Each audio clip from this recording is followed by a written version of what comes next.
नमस्कार फ्रेंडो। एक बार फिर से जीएस क्लास में जहांगीर 1605 से 1627 जो मुगल काल में जहांगीर का समय रहा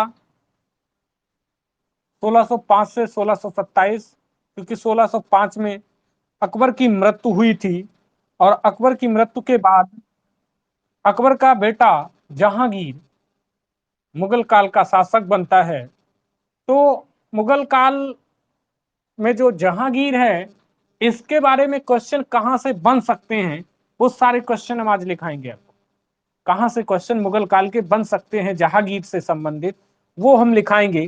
तो सबसे पहले हमें डालना होगा परिचय, कि जहांगीर का परिचय। तो जहांगीर जो था, उसका जन्म 30 अगस्त 1569 को हुआ था। 30 अगस्त 1569 को इसका जन्म हुआ था।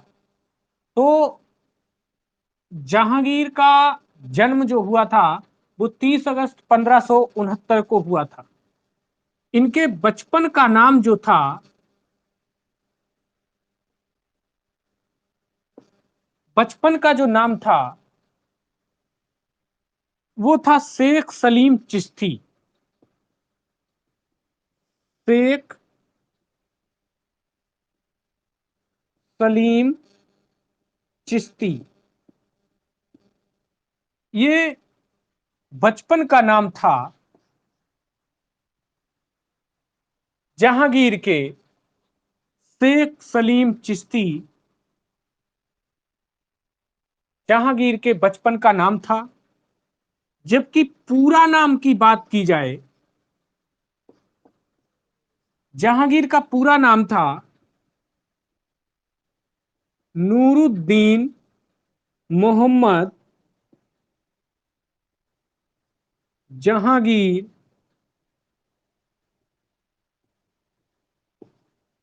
बादशाह गाजी।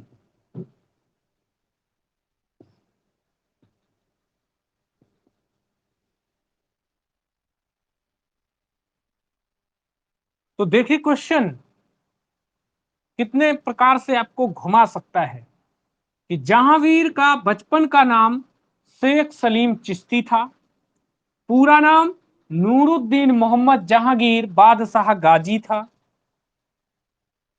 तो जो मुगल काल में शासन किया जहांगीर ने, वो नूरुद्दीन मोहम्मद जहांगीर बादशाह गाजी के नाम से किया। क्वेश्चन पूछने का तरीका अलग अलग होता है एग्जाम में। वो पूछ सकता है कि जहांगीर ने किस नाम से मुगल काल में शासन किया, तो याद रखेंगे नूरुद्दीन मोहम्मद जहांगीर बादशाह गाजी के नाम से, गाजी के नाम से शासन किया जहांगीर ने। अच्छा, जहांगीर का जो पिता था वह अकबर था। जहांगीर का जो पिता था वो अकबर था, जबकि उसकी माता कौन थी? हरकाबाई। हरकाबाई, जिन्हें जोधाबाई कहते थे, वो अकबर की पत्नी थी। तो हरकाबाई इतिहास में हरकाबाई के नाम से ही इन्हें जाना जाता है। ठीक है, तो पिता और माता जो थे जहांगीर के याद हो जाएंगे। इसके बाद पिता की मृत्यु के बाद राज्याभिषेक, राज्याभिषेक जो था वो 3 नवंबर 1605 को, 3 नवंबर 1605 में राज्याभिषेक होता है जहांगीर का। एक इनका प्रेम बहुत जबरदस्त था, जिसका नाम था अनारकली से प्रेम। तो क्वेश्चन, जहांगीर का सबसे ज्यादा प्रेम किससे था? वो अनारकली से, अनारकली से प्रेम था। इसके लिए उन्होंने एक मकबरा बनवाया था। मकबरा बनवाया था, ये लाहौर में बनवाया था। लाहौर में बनवाया था 1615 में। 1615 में। यानी क्वेश्चन पूछता है कि जहांगीर का प्रेम किससे था, तो वो अनारकली से था।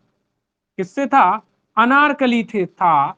और अनारकली के नाम से ही उन्होंने एक मकबरे का निर्माण कराया। मकबरे का निर्माण कराया। उस मकबरे का नाम उस मकबरे का नाम दिया था, लाहौर में बनाया अनारकली के नाम से। ठीक है, आगे चलते हैं। इनने कई शादियां की। जहांगीर ने कई शादियां की। तो इनकी जो पहली पत्नी थी, प्रथम पत्नी जो थी, उसका नाम था मानवाई।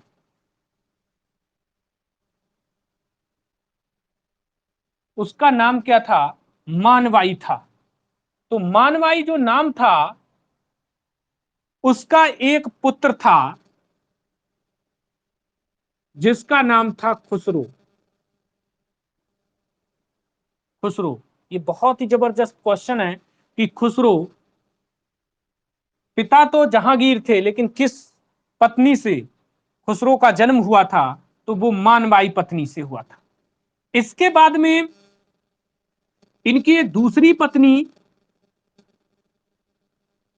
जो पत्नी थी, वो थी जगत गोसाई।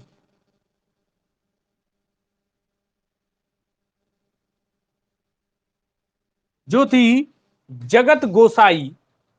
और इनके गर्भ से जन्म लेने वाला व्यक्ति था, उसका नाम था खुर्रम। खुर्रम, जो बाद में शाहजहां से प्रसिद्ध हो जाता है।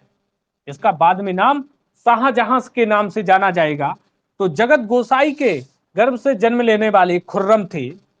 तीसरी तीसरी जो पत्नी थी, रुखसानो बेगम। रुखसानो बानो। कौन थी? रुखसानो बानो। इनसे पुत्र जो जन्मा था, उसका नाम था सैयरयार। सही यार। शहर यार। शहर यार। क्या था? शहर यार। तो तीसरी पत्नी से, जिसका नाम था रुखसानो बानो, उससे सैयर यार का जन्म हुआ। इसके बाद चौथी पत्नी थी सलमा बानो। जिसका नाम क्या था? सलमा बानो। और इस सलमा बानो से जन्म लिया परवेज ने। किसने लिया? परवेज ने। तो ये इतने इंपॉर्टेंट नहीं है। इंपॉर्टेंट दो ये है ज्यादा आपके, कि खुसरो का जन्म किस पत्नी से हुआ, तो मानवाई से। और खुर्रम, तो ये जगत गोसाई से। खुसरो खुर्रम को कुछ लोग एक ही समझते हैं, लेकिन खुसरो दूसरा था, खुर्रम दूसरा है। खुर्रम का ही बाद में नाम शाहजहां भी पड़ता है। आप काफी कम संख्या में आप लाइव हाजिर हुए हैं। ये मेरे मनोबल को नीचा करने वाला काम किया है आपने। इसके बाद में उनकी एक और शादी होती है, जिसका नाम था नूरजहां। नूरजहां। इसके साथ में एक पुत्री थी, जिसका नाम था लाडली बेगम। लाडली बेगम। और ये लाडली बेगम जो थी, ये जहांगीर की बेटी नहीं थी। ये नूरजहां जो पत्नी थी, ये लाडली बेगम को साथ लेकर आई थी। साथ लेकर के आई हुई थी। तो ये लाडली बेगम जो थी, वो नूरजहां अपने साथ में लेकर आई थी। ये तो जहांगीर के परिचय हो गया। जहांगीर का परिचय हो गया। और बढ़िया काम कर रहे हो, और अच्छा कर रहे हो काम। जितने भी कम हो रहे हो, बहुत अच्छी बात है।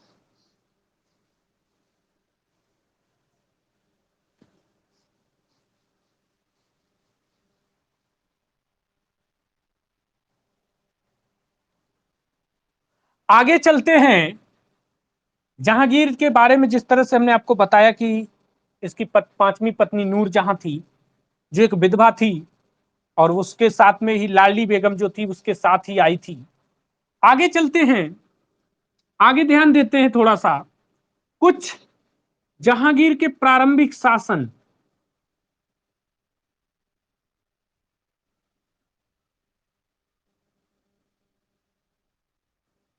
जहांगीर के प्रारंभिक शासन क्या थे? तो जहांगीर सबसे पहले खुसरो का विद्रोह हुआ। पुत्र था खुसरो, शासन चाह रहा था, क्योंकि पांच पांच पत्नियां थी, तो सबके बच्चे थे, तो शासन में बड़ा उतार चढ़ाव देखने को मिलता है जहांगीर के शासनकाल में। क्योंकि हर पुत्र, हर पत्नी यही सोचती थी ये सारा राजपाट हमें मिल जाए, तो इस तरह से बड़े उतार चढ़ाव आए इनकी जिंदगी में। तो जहांगीर क्या होता है, खुसरो का विद्रोह। सबसे पहले खुसरो का विद्रोह जो होता है,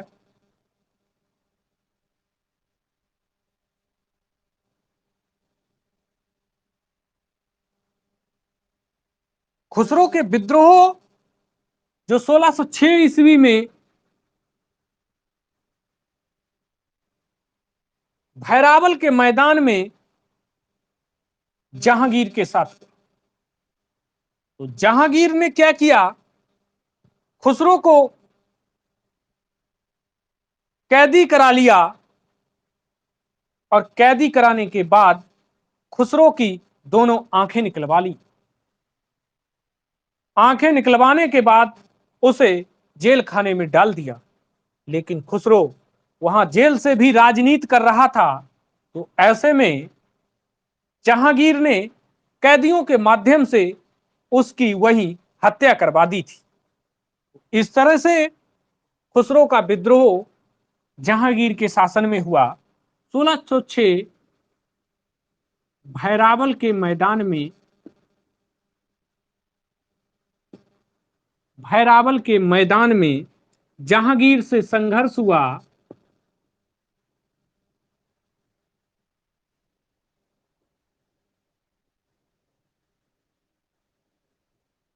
जहांगीर से संघर्ष हुआ, खुसरो को अंधा करके कैदी बना लिया। खुसरो को अंधा करके कैदी बना लिया। खुसरो को अंधा करके कैदी बना लिया, और कैदियों के ही सहायता से 1621 में हत्या कर दी। 1621 में हत्या कर दी। आप अपने हिसाब से लिख लेना होगा, ठीक है। तो कैदियों के माध्यम से ही खुसरो की 1621 में जहांगीर ने हत्या करवा दी। इसके बाद में क्या किया जहांगीर ने, पांचवें सिख गुरु, पांचवें सिख गुरु अर्जुन देव की हत्या की।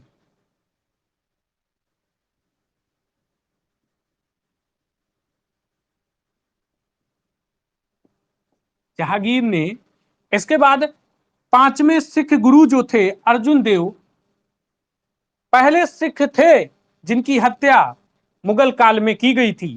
तो ऐसा क्वेश्चन पूछा जाता है कि ऐसे पहले कौन सिख गुरु थे जिसकी मुगल काल में हत्या हुई, तो अर्जुन देव थे। यह क्वेश्चन यहां से पूछ देता है किसने की, तो वो जहांगीर थे। अब सिख गुरु अर्जुन देव की हत्या जहांगीर ने इसलिए की थी क्योंकि अर्जुन देव जो थे वो खुसरो के मदद की थी। उन्होंने इन्हें षड्यंत्र रचने के लिए टेक्निक बताई थी। इस बात से बड़े चिड़े नजर आ रहे थे जहांगीर, और इसलिए जहांगीर ने सिख गुरु की भी हत्या कर दी। इसके बाद क्या होता है, इसके बाद दक्षिण विजय,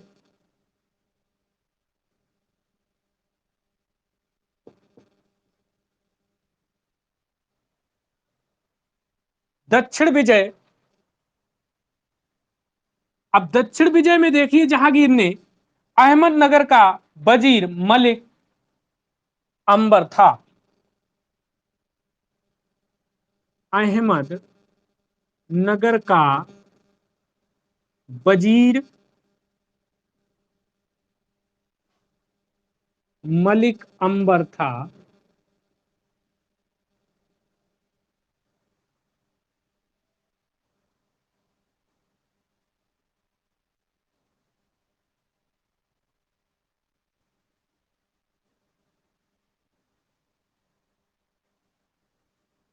अब यहां अहमदनगर का जो वजीर था यानी मालिक था वो मलिक अंबर था, और मलिक अंबर को खुर्रम ने पराजित कर दिया।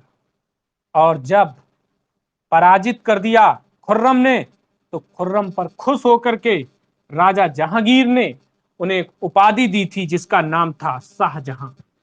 शाहजहां, तो याद रखेंगे खुर्रम को शाहजहां की उपाधि कब मिली थी? तो दक्षिण विजय पर मलिक अंबर को हराने के बाद जहांगीर ने खुश होकर के शाहजहां की उपाधि दी थी। तो अगला पॉइंट रहेगा इसमें, खुर्रम द्वारा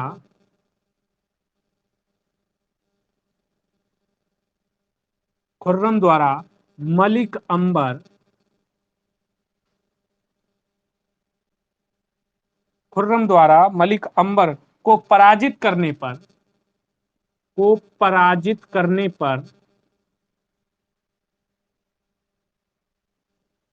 पर जहांगीर ने जहांगीर ने खुर्रम को खुर्रम को शाहजहां की उपाधि दी।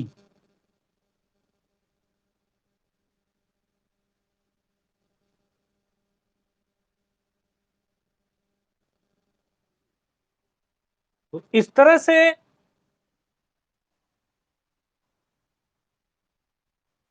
से जहांगीर को शाहजहां की उपाधि प्राप्त इस तरह से जहांगीर को शाहजहां की उपाधि प्राप्त हो जाती है। आगे देखिए,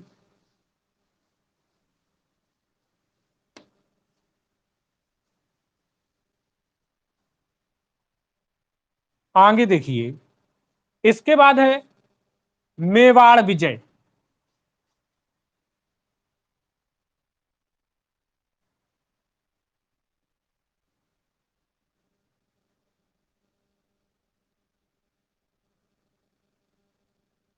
जहांगीर का एक मेवाड़ विजय पर भी देखिए किस तरह से महाराणा प्रताप यहाँ के शासक थे। आपको अच्छे से पता होगा, हमने पढ़ाया है मेवाड़, पिछले वीडियो में भी बताया है मेवाड़ के शासक महाराणा प्रताप। लेकिन महाराणा प्रताप का निधन होने के बाद उनके पुत्र थे अमर सिंह। अमर सिंह शासक था। तो महाराणा प्रताप के मृत्यु के बाद उसका पुत्र जो था वो अमर सिंह यहाँ का शासक था।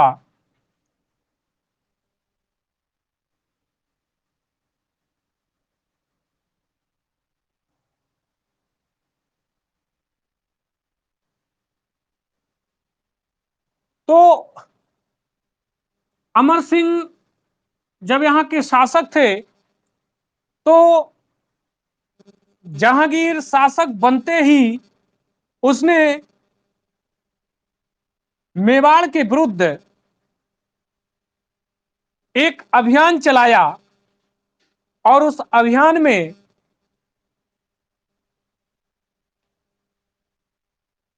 जहांगीर ने जहांगीर ने अधीनता स्वीकार करने के लिए अमर सिंह से बोला, लेकिन अमर सिंह ने यह अधीनता स्वीकार नहीं की और उसने जहांगीर से संघर्ष किया। क्या किया? संघर्ष किया। और संघर्ष करने के बाद 1613 में 1613 में जहांगीर ने खुर्रम को मेवाड़ पर आक्रमण के लिए भेजा। खुर्रम को 1613 में आक्रमण के लिए भेजा।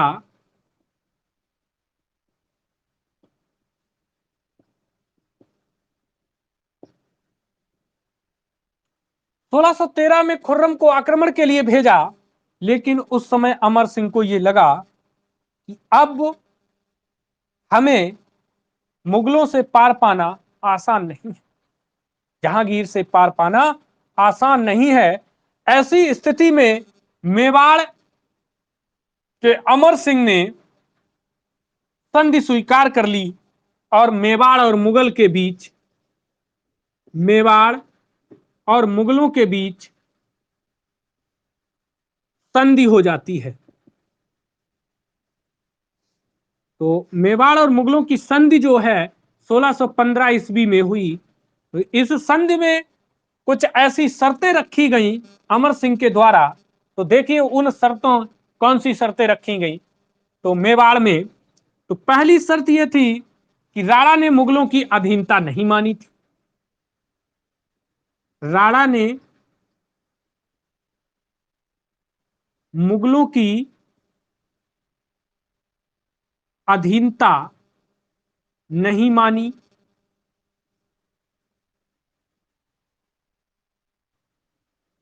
दूसरा, वैवाहिक संबंध नहीं बना।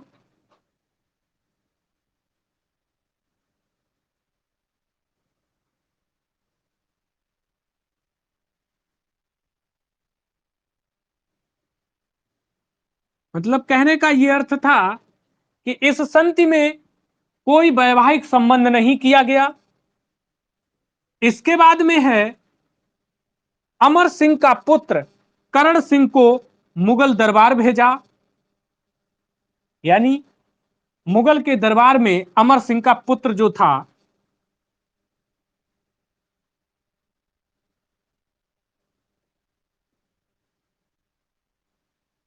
करण सिंह, करण सिंह को मुगल दरबार भेजा।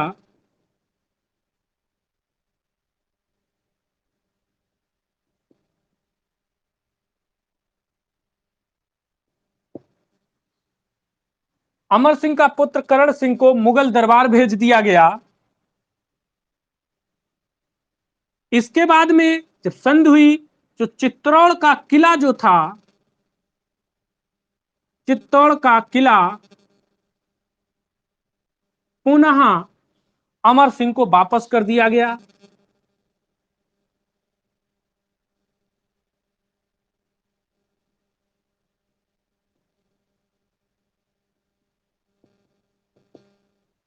जो चित्तौड़ का किला था उसे पुनः अमर सिंह को वापस कर दिया गया।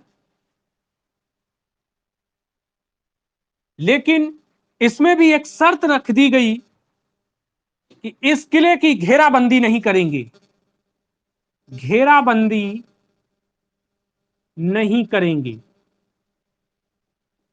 तो जब यह किला वापस किया गया, चित्तौड़ का किला, अमर सिंह को, तो उसमें एक शर्त लगा दी गई कि इस किले की आप घेराबंदी नहीं कर सकते। क्यों नहीं जुड़ रही भाई, अब हम क्या बताएं। नेटवर्क प्रॉब्लम आ रही होगी, देख लो क्या दिक्कत आ रही है। वैसे चल तो सब कुछ ठीक रहा है। लिख रहे हो? आज वैसे भी काफी कम संख्या में आप लोग लाइव आए हैं।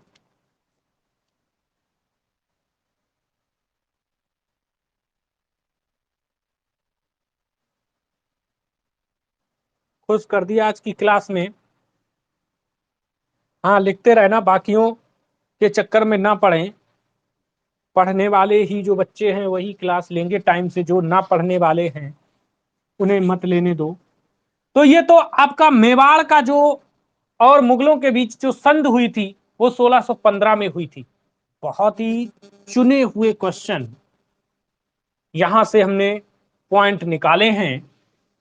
एक बार हमारे नोट्स को आप पढ़ करके किसी भी एग्जाम में बैठ जाएंगे, वादा करते हैं अगर क्वेश्चन बाहर चला जाएगा तो फिर आप मुझे बताना आके। इसके बाद क्या हुआ, जहांगीर ने नूरजहां से विवाह किया 1611 ईस्वी में। बाकी विवाह तो बहुत किए, लेकिन नूरजहां का विवाह जो था ये एक अपने आप में बहुत अलग था। क्यों था? क्योंकि नूरजहां का जो वास्तविक नाम था वो था मेहरुनिसा। मेहरुनिसा जो नूरजहां का वास्तविक नाम था, इसका पहले विवाह जो था, क्योंकि ये विधवा थी, क्या थी? विधवा थी, तो इसका पहले विवाह जो था 1594 में अली कुली बेग से हुआ।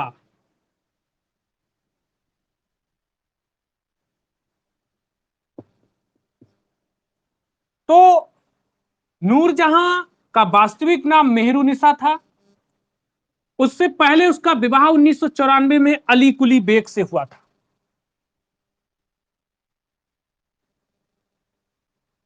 और जहांगीर ने अली कुली बेग को एक उपाधि दी थी। कौन बताएगा? ये क्वेश्चन बड़ा जबरदस्त हमने पूछ दिया आपसे। इतिहास पढ़ा होगा लेकिन इस तरह के पॉइंट नहीं पढ़े होंगे जो हम आपको वीडियो में दे रहे हैं। अरे किसको कॉल कर रही? मेरे पास ना करे कोई भी कॉल, मेरा वीडियो गड़बड़ हो जाएगा। ठीक है, मेरे पास कॉल ना करें, क्लास के बाद करें, जो भी समस्या हो क्लास के बाद करें। ठीक है, हाँ देव देखो। इसके बाद जहांगीर ने अली कुली बेग को एक उपाधि दी। कोई छात्र बता सकता है? कमेंट बॉक्स में बताए।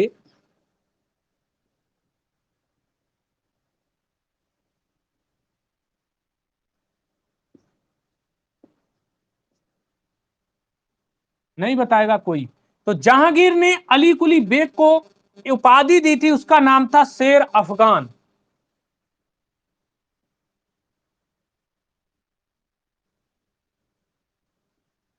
शेर अफगान की उपाधि दी। तो अली कुली बेग जो था उसको उपाधि शेर अफगान दी गई। अब शेर अफगान इसलिए दी गई थी क्योंकि शेर की हत्या करने में ये माहिर था, और शेर की हत्या से जहांगीर खुश होकर के इसे शेर अफगान की उपाधि देता है। क्वेश्चन पूछा जाता है कि शेर अफगान की उपाधि किसे दी गई, किसने दी, किस लिए दी? तो सारी बातें आप समझ में आ गई। शेर अफगान शेरों की हत्या करने में माहिर थे, इसलिए इन्हें शेर अफगान कहा गया। किसने कहा? जहांगीर ने कहा। बात समझ में आई?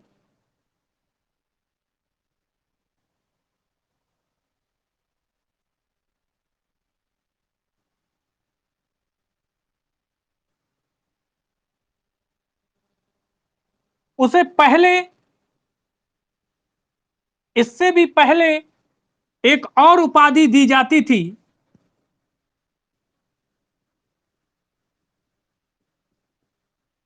नूर महल एवं नूर जहां की उपाधि दी।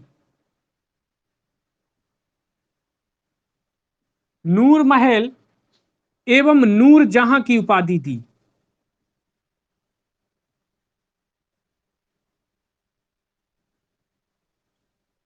ये उपाधि मेहरुनिसा को दी।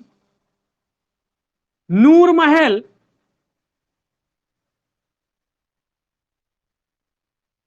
बहुत सुंदर महल। नूर जहां, आपसे बड़ा जहां संसार कुछ नहीं, तो इसलिए नूर महल और नूर जहां की उपाधि भी दी गई। आगे चलते हैं। अब नूरजहां गुट जो था उसमें कौन कौन थे? नूरजहां, ये विधवा था, ये पूरा गुट जहांगीर के दरबार में रह रहा था। तो एक तो इसका पिता, जिसका नाम था मिर्जा गयास बेग। मिर्जा गयास बेग, ये इसका पिता भी इसके गुट में शामिल था। माता अस्मत बेगम, माता जो थी अस्मत बेगम, माता कौन थी? अस्मत बेगम। अस्मत बेगम वह महिला थी जिसने गुलाब से इत्र का आविष्कार किया था। इसने क्या किया था? गुलाब से इत्र का आविष्कार। गुलाब से इत्र, जी सर, हाँ बिल्कुल सही है। गुलाब से इत्र का आविष्कार पूछा जाता क्वेश्चन तो अस्मत बेगम ने किया था। किसने किया था? अस्मत बेगम ने गुलाब से इत्र का आविष्कार किया था। बहुत सुंदर। इसके बाद इसका एक भाई था आसफ खां। आसफ खां इसका भाई था, ये भी इस गुट में शामिल था। और नूरजहां के ही गुट में खुर्रम भी शामिल था। खुर्रम जो था वो भी इसी के गुट में शामिल था।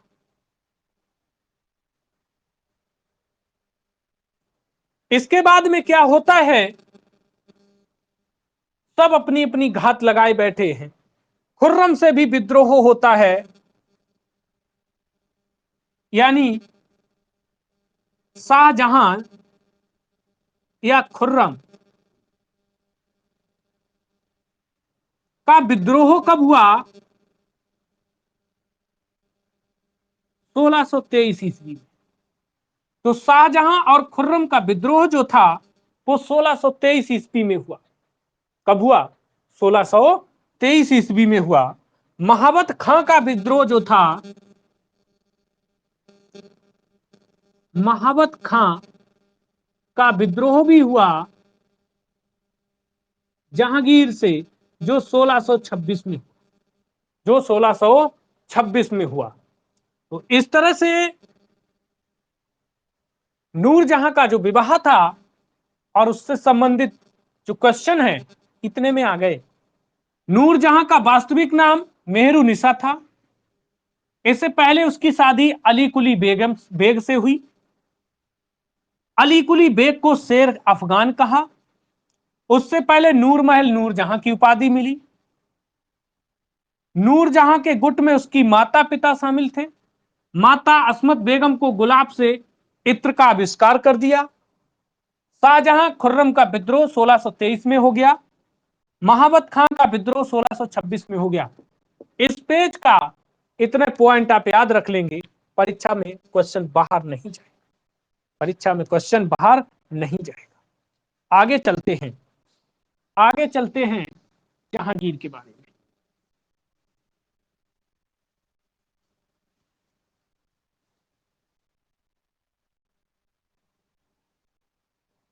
जहांगीर के कुछ अन्य महत्वपूर्ण बिंदु हैं।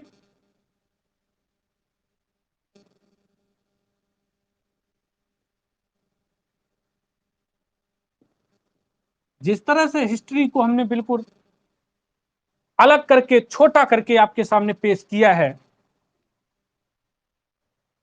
अगर आपको समझ में आता है, ये एक मेरी एक कोशिश है और उस कोशिश में कितना सफल हो पाते वो आने वाली एग्जाम बताएंगी।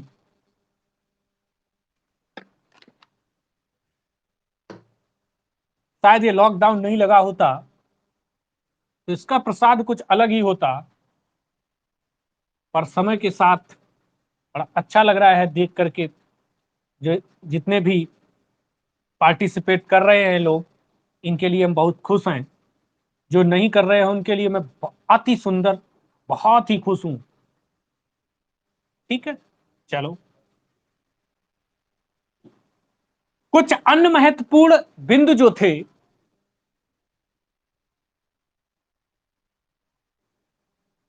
एक बहुत ही जबरदस्त क्वेश्चन बनता है। जनता को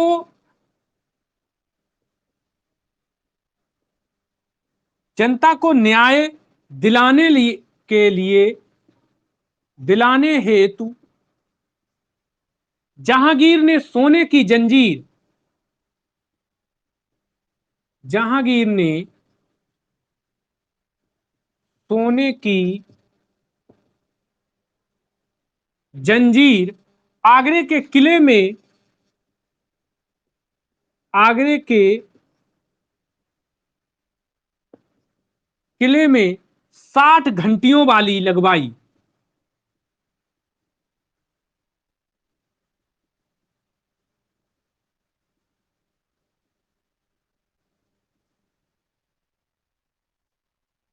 तो जनता को न्याय दिलाने के लिए जहांगीर ने आगरे के किले में 60 घंटियों वाली एक जंजीर लगवाई। उस जंजीर का नाम था न्याय की जंजीर। इसे न्याय की जंजीर भी बोलते हैं। तो क्वेश्चन आता है कि न्याय की जंजीर किस शासक ने, तो जहांगीर ने कहां लगाई? आगरे के किले में लगवाई। तो ये घंटी जो आगरे के किले में इसलिए लगवाई थी, किसी भी प्रजा को दिक्कत परेशानी है और राजा से बात करना चाहता है या शिकायत दर्ज करना चाहता है, तो आप आगरे के किले के गेट पे जाकर के इस घंटी को बजाएंगे और इस घंटी को बजाने के बाद राजा आपसे बात करेगा और आपको न्याय दिलाने की दिलाया जाएगा वहां पर। यानी ये घंटी बजाने से आपको न्याय दिलाया जाएगा। तो न्याय की जंजीर एक बहुत ही महत्वपूर्ण क्वेश्चन यहां से बनता है। न्याय की जंजीर किसने, किस शासक ने लगाई, किसने चलाई, कितनी घंटियों वाली थी? तो 60 घंटियों वाली थी। बहुत ही जबरदस्त क्वेश्चन लेके आया हूं आपके लिए। इसके बाद में अगला पॉइंट है कैप्टन हॉकिंस।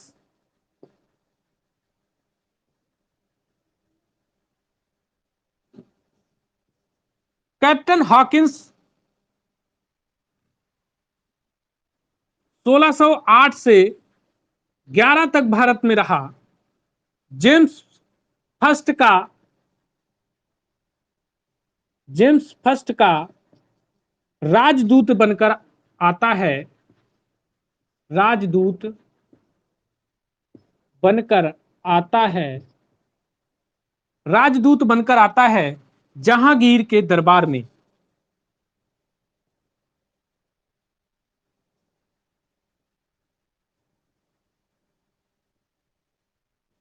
जहांगीर के दरबार में जहांगीर उसे 400 का मनसब, मनसब जानते हैं, अकबर वाले वीडियो में हमने मनसब प्रथा शुरू कराई थी अकबर ने। तो 400 का मनसब, 400 का मनसब एवं इंग्लिश खां की उपाधि दी, एवं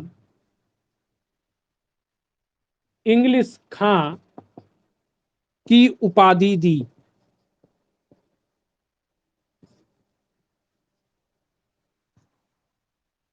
तो 400 मनसब और इंग्लिश खां की उपाधि दी जाती है। तो कैप्टन हॉकिंस पहला मुगल काल में अंग्रेज शासक, पहला मुगल काल में अंग्रेज शासक।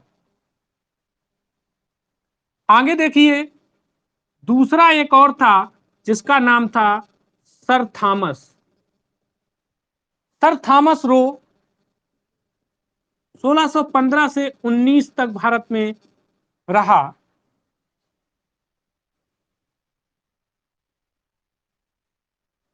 बादरी एडवर्ड, बादरी एडवर्ड टेरी के साथ, टेरी के साथ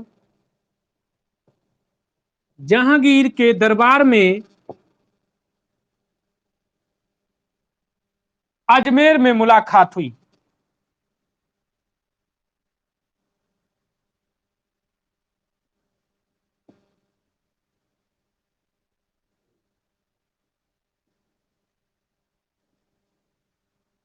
तो जहांगीर से दूसरा अंग्रेज शासक सर थॉमस रो और बादरी एडवर्ड के साथ में अजमेर में किस स्थान पे, अजमेर में इनकी पहली मुलाकात हुई थी। क्वेश्चन पूछता है इनकी पहली मुलाकात कहां हुई थी? तो अजमेर में हुई थी, अजमेर में हुई थी। इसके बाद देखिए जहांगीर ने कुछ कला और चित्रकला और स्थापत्य कला में महत्वपूर्ण काम किए हैं। उनके बारे में भी देखना है।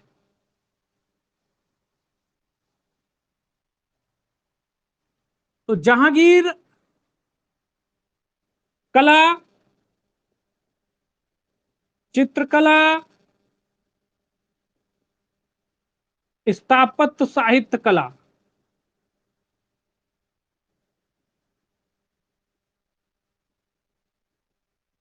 इस क्षेत्र में देखना है जहांगीर का क्या क्या हिसाब किताब रहा।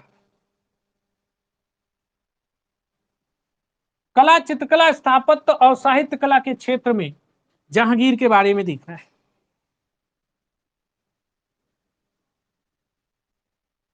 जहांगीर के काल को, जहांगीर के काल को चित्रकला का स्वर्ण काल कहा जाता है।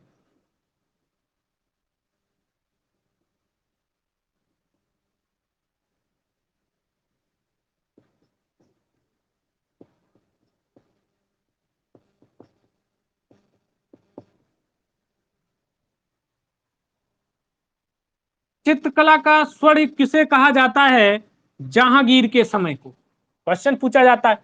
अब इसे स्वर्ण युग इसलिए कहा गया क्योंकि जहांगीर एक ऐसा चित्रकार था कि चाहे किसी चित्र को 20 व्यक्तियों ने क्यों ना बनाया हो, किसी ने हाथ बनाया, किसी ने पैर बनाया, लेकिन वो इतना जबरदस्ती चित्रकार था कि वो पहचान लेता था कि ये किस चित्रकार ने यह कलाकारी की है।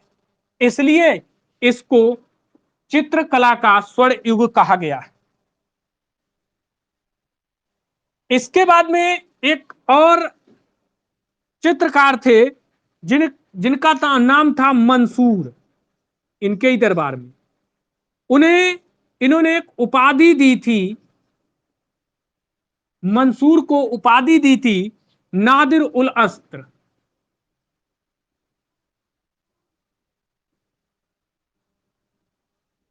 नादिर उल अस्त को उपाधि दी गई थी, नादिर उल अस्त की उपाधि में दी थी मंसूर ने।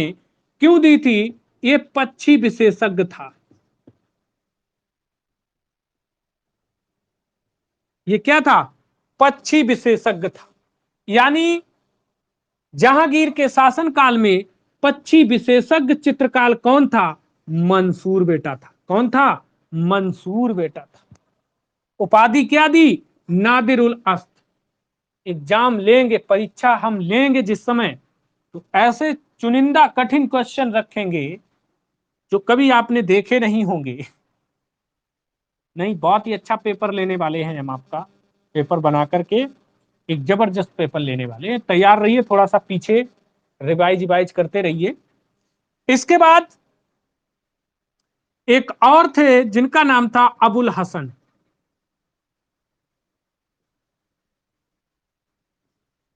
अबुल हसन, इन्हें नादिर उल जमा की उपाधि दी। इन्हें नादिर उल जमा की उपाधि दी। तो अबुल हसन जो था, इसे नादिर उल जमा की उपाधि किस लिए दी थी? ये व्यक्ति विशेषज्ञ था। यानी ये क्या था? व्यक्ति विशेषज्ञ था। कहने का व्यक्तियों के चित्र बनाने में अबुल हसन बहुत बड़ा चित्रकार था। तो जहांगीर के काल को स्वर्ण युग कहा गया। मंसूर पक्षी विशेषज्ञ था। व्यक्ति विशेषज्ञ जो था वो अबुल हसन था।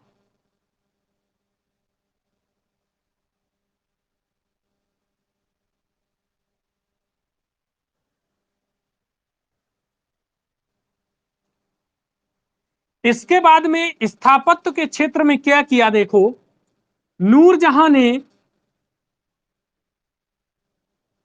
नूर जहां ने इत्माद उद दौला का मकबरा, इत्माद उल दौला का मकबरा आगरा में बनवाया।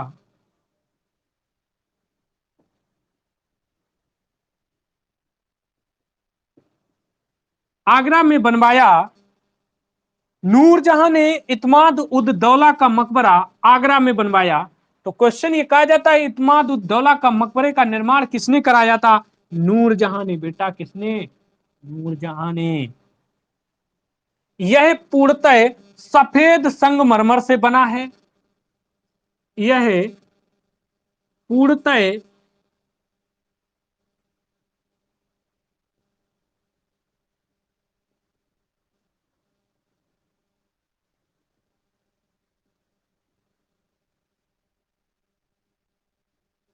यह पूर्णतः सफेद संगमरमर से बना है। इसमें पित्रादुरा का प्रयोग हुआ। इसमें पित्रादुरा का प्रयोग हुआ। तो इसमें पित्रादुरा, जानते, छोटे छोटे जड़ियों का प्रयोग, यानी छोटी छोटी कढ़ाइयों का प्रयोग। जो पित्रादुरा का मतलब समझ रहे हैं, छोटी छोटी जड़ियां का प्रयोग किया गया, दीवालों में अच्छे कलर्ड बनाए गए, इनका प्रयोग किया गया। तो इस क्वेश्चन को याद रखेंगे। पूर्णतः जो मुगल काल में सफेद संगमरमर का निर्माण कराया था, तो सबसे पहले इत्माद उद दौला का मकबरा जो था वो नूरजहां ने करवाया। ठीक है, यहां तक बात पक्की हो जाती है। आगे बढ़ते हैं, अगले पॉइंट पे चलते हैं। टाइम कितना हुआ? ठीक है, ठीक है, टाइम ठीक चल रहा है। समय पर वीडियो पूरा हो जाएगा, क्लास पूरी हो जाएगी। ठीक है, जहांगीर का मकबरा, जहांगीर का मकबरा कहां है, बताएगा कोई?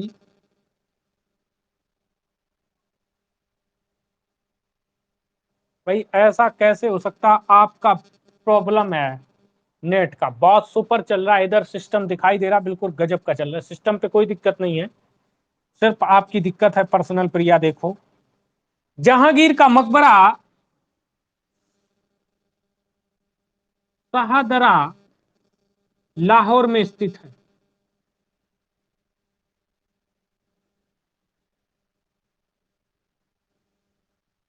शाहदरा लाहौर में स्थित है। जो लाहौर जानते हैं आप कहां है? पाकिस्तान में स्थित है।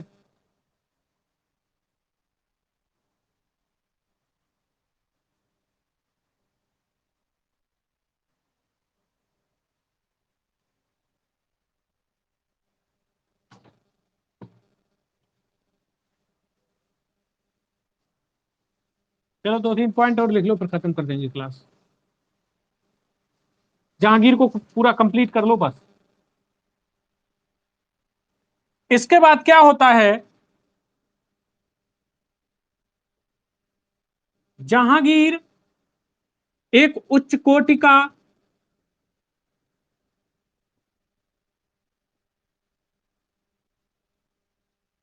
जहांगीर एक उच्च कोटि का लेखक था।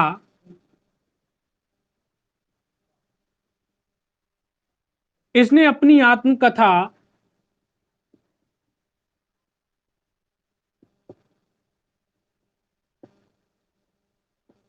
इसने अपनी आत्मकथा लिखी, स्वयं अपनी आत्मकथा लिखी, जिसका नाम था तुजु के जहांगीरी। तुजु ए जहांगीरी, जो फारसी भाषा में थी, जो फारसी भाषा में थी। कुछ चीजें छूट गई थी, तो जहांगीर की मृत्यु होने के बाद मोहम्मद हादी ने पूरा किया। तो क्वेश्चन परीक्षा में कोई भी एंगल से पूछ सकता है कि जहांगीर का जो आत्मकथा था उसको पूरा किसने किया? तो मोहम्मद हादी ने पूरा किया। इसके बाद इन्होंने सैन्य सुधार भी कुछ जहांगीर ने किए। वो सैन्य सुधार कौन थे?